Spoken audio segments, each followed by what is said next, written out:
नमस्कार। खबरां ते इस बुलेटिन च तुहाडा स्वागत है। मैं हाँ स्वरणजीत सिंह। पहला पेश ने चोणवीआं खबरां। भारत ਅਤੇ UAE ने अतवाद ਅਤੇ कट्टरपंथी ताकतां ਦੇ विरुद्ध इकट्ठे खड़न ਲਈ कौमांतरी भाईचारे ਦੀ महत्ता ਤੇ ਜ਼ੋਰ ਦਿੱਤਾ। प्रधान मंत्री नरेंद्र मोदी ने कहा कि भारत रूस की ऊर्जा खेत्र में साझेदारी विश्व के ऊर्जा बाजार में स्थिरता लियाउण विच मदद कर सकती है। केंद्रीय महिला ते बाल विकास मंत्री स्मृति ईरानी ने कहा कि औरतां ते बच्चों दी पोषण संबंधी लोड़ां नूं पूरा करने लई सारे यतन किए जाणगे।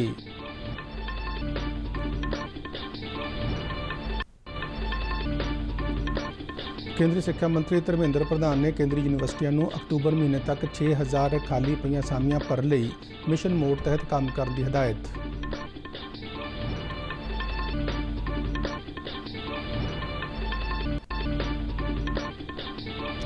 टोक्यो पैरालंपिक्स में भारत ने निशानेबाजी में सोने और चांदी का एक तमगा होर जित्या।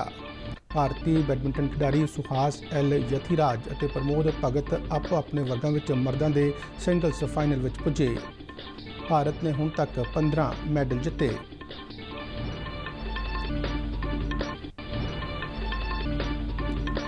ओवल क्रिकेट टेस्ट मैच में भारत अज दूजी पारी में 43 दौड़ां तो अगे खेडना शुरू करेगा। ते हुण खबरां विस्तार नाल।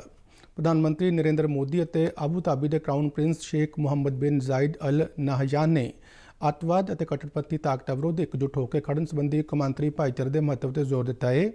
भारत और संयुक्त अरब अमीरात इस गल से सहमत हुए हैं कि दुनिया में अतवाद और कट्टरपंथी ताकतां लई कोई थां नहीं है।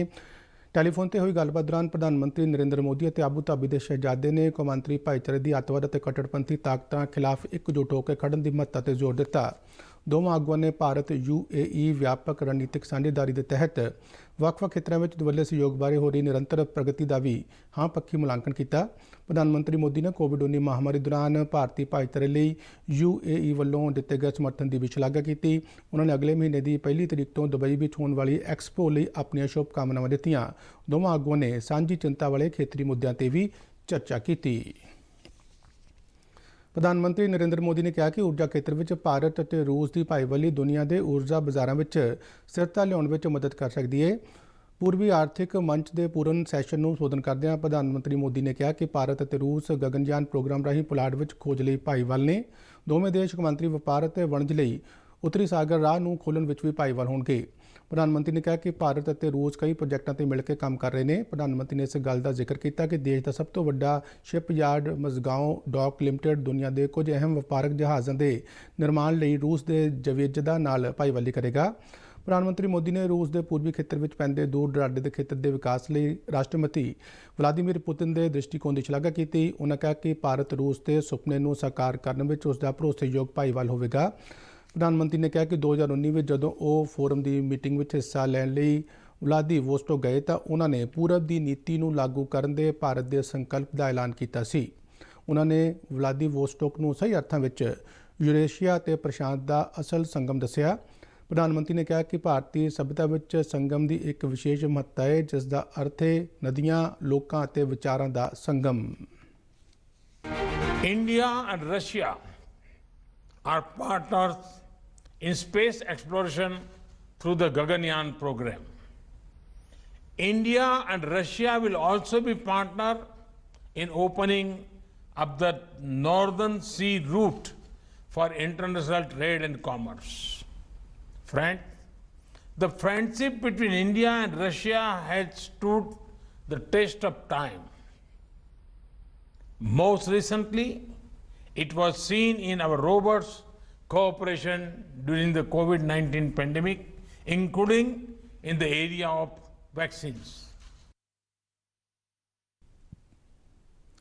महिला ते बाल विकास मंत्री स्मृति ईरानी ने कहा कि औरतों ते बच्चों दी पोषण संबंधी लोड़ां नूं पूरा करने सारे यतन किए जा रहे हैं। पोषण माह समागमां दे हिस्से वजों वर्चुअल ढंग नाल देश भर दीआं आंगनवाड़ी वर्करां नूं संबोधन करदਿਆਂ स्मृति ईरानी ने कहा कि आंगनवाड़ी वर्करां नूं बेहतर बुनियादी ढांचे दे राहीं समर्थ बनाया जाएगा। केंद्रीय मंत्री ने सारिया आंगनवाड़ी वर्करां ते आंगनवाड़ी ਦਾ ਔਰਤਾਂ ਤੇ ਬੱਚਿਆਂ ਦੀ ਸਮੁੱਚੀ ਭਲਾਈ ਨੂੰ ਯਕੀਨੀ ਬਣਾਉਣ ਲਈ ਉਹਨਾਂ ਵੱਲੋਂ ਸਮੁੱਚੀ ਵਚਨਬੱਧਤਾ ਨਾਲ ਕੀਤੇ ਜਾ ਰਹੇ ਅਣਥੱਕ ਉਪਰਾਲਿਆਂ ਲਈ ਉਹਨਾਂ ਦਾ ਧੰਨਵਾਦ ਕੀਤਾ। ਕੇਂਦਰੀ ਮੰਤਰੀ ਨੇ ਇਸ ਦੌਰਾਨ ਸਾਰਿਆਂ ਤੋਂ ਸੁਝਾਅ ਮੰਗੇ ਅਤੇ ਆਪੋ ਆਪਣੇ ਵਿਚਾਰ ਰੱਖਣ ਦੀ ਅਪੀਲ ਕੀਤੀ ਤਾਂ ਜੋ ਉਹਨਾਂ ਨੂੰ ਪੋਸ਼ਣ ਤੋਂ ਪੁਆਇੰਟ 0 ਵਿੱਚ ਸ਼ਾਮਿਲ ਕੀਤਾ ਜਾ ਸਕੇ। ਕੇਂਦਰੀ ਮੰਤਰੀ ਨੇ ਦੱਸਿਆ ਕਿ ਸਾਰੀਆਂ ਆਂਗਣਵਾੜੀ ਵਰਕਰਾਂ ਲਈ ਇੱਕ ਵਿਸ਼ੇਸ਼ ਬੀਮਾ ਯੋਜਨਾ ਤਿਆਰ ਕੀਤੀ ਜਾ ਰਹੀ ਹੈ। ਸੂਬਾ ਸਰਕਾਰਾਂ ਨੂੰ ਵੇਰਵੇ ਮੁਹੱਈਆ ਕਰਵਾਉਣ ਦੀ ਬੇਨਤੀ ਕੀਤੀ ਗਈ ਹੈ ਤਾਂ ਜੋ ਸਾਰਿਆਂ ਨੂੰ ਬੀਮਾ ਸੁਰੱਖਿਆ ਉਪਲਬਧ ਕਰਵਾਈ ਜਾ ਸਕੇ। ਉਹਨਾਂ ਸਾਰੇ ਆਂਗਣਵਾੜੀ ਵਰਕਰਾਂ ਨੂੰ ਇਹ ਯਕੀਨੀ ਬਣਾਉਣ ਲਈ ਕਿਹਾ ਕਿ ਦੇਸ਼ ਦੇ ਸਾਰੇ ਅਭਿਲਾਸ਼ੀ ਜ਼ਿਲ੍ਹਿਆਂ ਵਿੱਚ ਪੈਂਦੇ ਆਂਗਣਵਾੜੀ ਕੇਂਦਰਾਂ ਵਿੱਚ ਪੋਸ਼ਣ ਮਾਹ ਦੌਰਾਨ ਪੋਸ਼ਣ ਬਾਗ ਸਥਾਪਿਤ ਕੀਤੇ ਜਾਣ।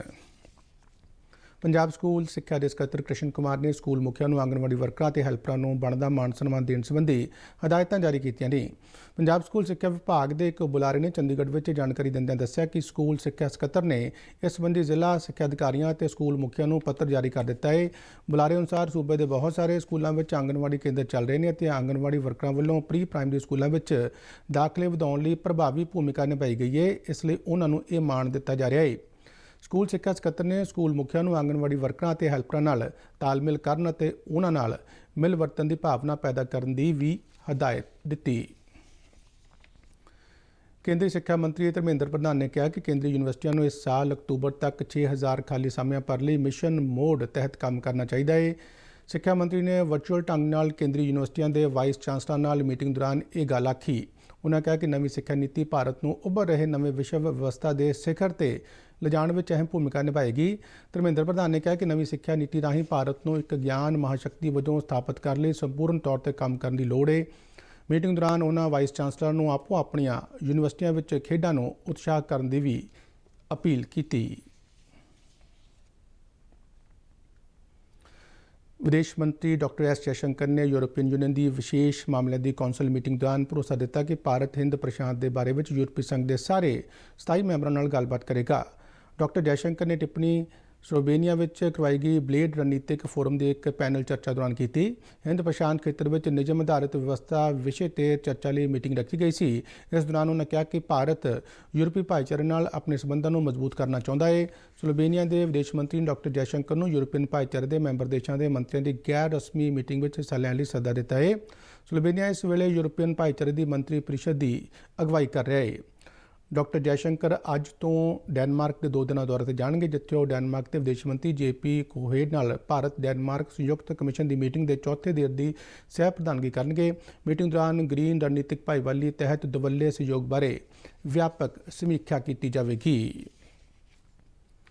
ਅਫਗਾਨਿਸਤਾਨ ਵਿੱਚ ਨਵੀਂ ਸਰਕਾਰ ਦਾ ਗਠਨ ਅੱਜ ਕੀਤੇ ਜਾਣ ਦੀ ਸੰਭਾਵਨਾ ਹੈ। ਤਾਲਿਬਾਨ ਦੇ ਬੁਲਾਰੇ ਜ਼ਬੀਉੱਲਾ ਮੁਜਾਹਿਦ ਨੇ ਕਾਬੁਲ ਵਿੱਚ ਦੱਸਿਆ ਕਿ ਨਵੀਂ ਸਰਕਾਰ ਦੇ ਗਠਨ ਬਾਰੇ ਐਲਾਨ ਅੱਜ ਕੀਤਾ ਜਾ ਸਕਦਾ ਹੈ।